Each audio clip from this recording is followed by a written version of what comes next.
وعن انس رضی اللہ عنہ قال قال رسول اللہ صلی اللہ علیہ وسلم لا يرد الدعاء بين الأذان والإقامة رواہ ابو داود والترمذی۔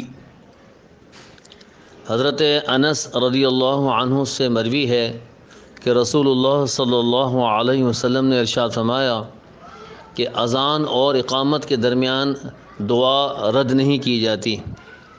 اسے ابو داود اور ترمذی نے روایت کیا ہے۔ تو ایک اور حدیث شریف میں جسے امام ترمذی نے روایت کیا ہے اور روایت حسن ہے، علامہ علی قاری نقل کرتے ہوئے فرماتے ہیں کہ صحابہ کرام نے یہ عرض کیا کہ یا رسول اللہ ہم کیا دعا مانگیں اس قبولیت کے وقت میں؟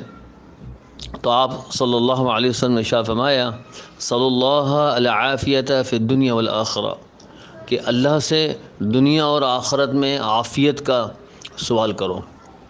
اللہ سبحانہ وتعالیٰ سے دعا ہے کہ اللہ تعالیٰ ہمیں ان مقبول اوقات میں دعائیں کرنے کی توفیق عطا فرمائے، اور اللہ اپنی رحمت سے ہمیں دنیا اور آخرت میں ایمان اور ایقان میں پختگی اور عافیت نصیب فرمائے۔